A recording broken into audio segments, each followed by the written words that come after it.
Well, I think there are 3 or 4 sectors that our investors in Israel are especially interested in.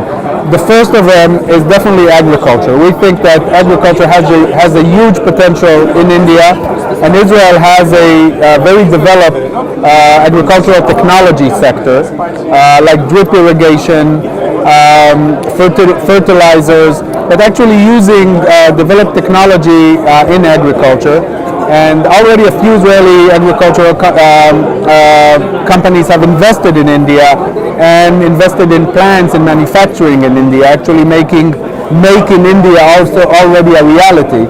But we think a lot more are very interested in agriculture.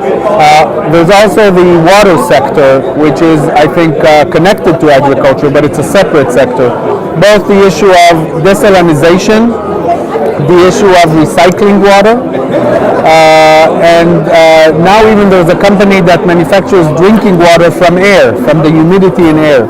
All these issues we think have a lot of potential in India, and the Israeli companies are very interested in finding joint ventures and maybe manufacturing their product in India with an Indian company and marketing it in India.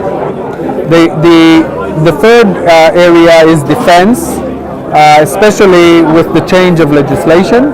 And the fourth area is healthcare and healthcare technologies.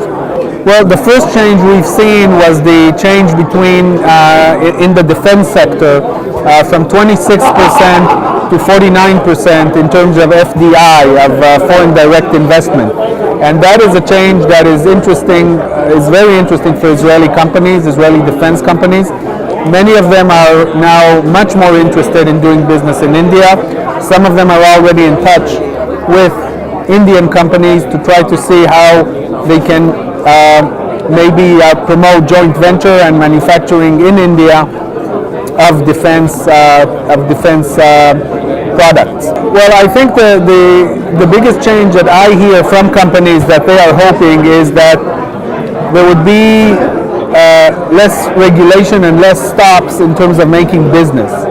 I think, as was mentioned by the Chief Minister this morning in our conference I've been to, I think the government is trying to have one window, kind of a one-stop policy in which foreign investors can get all of their licenses and regulation and authorization in one place and not have to wait a long time and deal with many different regulators.